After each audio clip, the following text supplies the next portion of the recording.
The federal ఆంధ్రప్రదేశ్కి స్వాగతం. సంపద సృష్టిస్తా, ఆంధ్రప్రదేశ్ని డెవలప్ చేస్తా, ఇది ప్రస్తుతం ఆంధ్రప్రదేశ్ ముఖ్యమంత్రి నారా చంద్రబాబు నాయుడు గారు చెప్తున్న నినాదం. ప్రజల్లోకి బలంగా తీసుకెళ్తున్న నినాదం కూడా ఇది.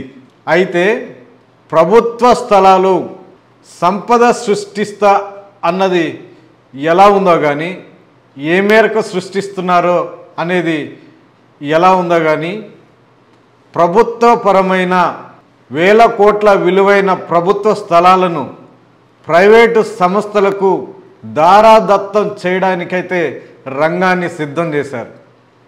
విజయవాడ నగరం నడిబొడ్డులో ఉన్నటువంటి ఆర్టీసీ స్థలాలను లూలు గ్రూప్కి ఇవ్వడానికి రంగం సిద్ధం చేశారు. దాదాపు 5 ఎకరాల భూమిని లూలు గ్రూప్కి ఇవ్వడానికి రంగం సిద్ధమైంది.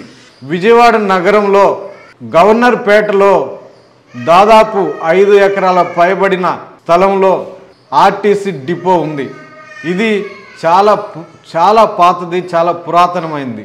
పిఎన్బి అంటే పండిట్ జవహర్లాల్ నెహ్రూ బస్ స్టేషన్ని నాటి ముఖ్యమంత్రి నందమూరి తారక రామారావు గారు ఏర్పాటు చేయక ముందు ఈ గవర్నర్పేట ఆర్టీసీ డిపోనే అతి పెద్దది.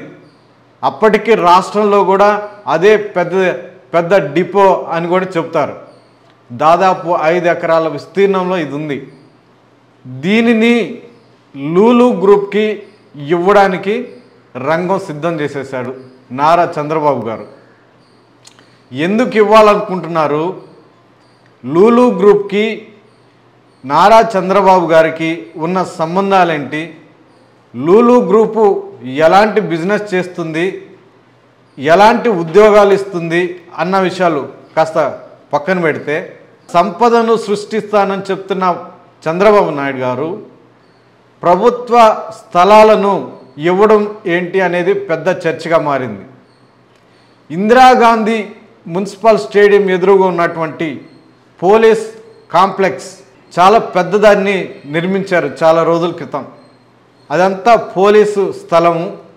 ఆ స్థలంలో ఒక కమర్షియల్ కాంప్లెక్స్ని ఏర్పాటు చేసి నిర్మించి అద్దెలకిచ్చి చాలా ఆదాయాన్ని ప్రభుత్వం సమకూర్చుకుంటా ఉంది. పోలీసు విభాగానికి అది ఎంతో మేలు చేకూరుస్తూ ఉంది. అదేవిధంగా ఈ 5 ఎకరాల ఆర్టీసీ స్థలంలో కూడా ఒక పెద్ద కమర్షియల్ కాంప్లెక్స్ నిర్మించి దాని ద్వారా ఆదాయాన్ని సమకూర్చుకునే ఆలోచనలు చేయకుండా ఒక డీమార్ట్ లాగా, మెగామార్ట్ లాగా ఒక మాల్ పెట్టే లూలు గ్రూప్కి ఈ 5 ఎకరాల స్థలం ఇవ్వడం ఏంటి అనేది కూడా అటు ఆర్టీసీ కార్మికుల్లోనూ, రాజకీయ వర్గాల్లోనూ, విజయవాడ స్థానికుల్లో కూడా పెద్ద చర్చగా ఉంది. ఒక పెద్ద కమర్షియల్ కాంప్లెక్స్ నిర్మించడానికి ఎంతో పెద్ద మొత్తంలో ఖర్చేమి ఉండదు. ఇటీవల అమరావతిలో ముళ్ళ కంపను చెత్తను తొలగించడానికి 99 కోట్లు కేటాయించారు. దాంట్లో కొంత మేరకు ఒక 50 కోట్లు 40 కోట్లు కేటాయిస్తే ఈ 5 ఎకరాల్లో చాలా పెద్ద కమర్షియల్ కాంప్లెక్స్ వచ్చే అవకాశం కూడా ఉంది. దీని ద్వారా చాలా పెద్దగా ఆదాయం కూడా వచ్చే అవకాశం ఉంది. ప్రస్తుతం అప్పుల సమస్యలతో కొట్టుమిట్టాడుతున్న ఆంధ్రప్రదేశ్కి ఇది ఎంతో కొంత ఆదాయాన్ని చేకూర్చి భరోసా వచ్చే అవకాశం కూడా ఉంది. ఇలాంటి అవకాశాలను పక్కన పెట్టి ఒక డీమార్ట్ లాంటి ఒక మాల్ నిర్మించడానికి ఒక ప్రభుత్వ స్థలం ఖరీదైన, అత్యంత విలువైన ఖరీదైన ప్రభుత్వ స్థలం లూలు గ్రూప్కి ఇవ్వడం ఏంటి అనేది పెద్ద చర్చగా మారింది.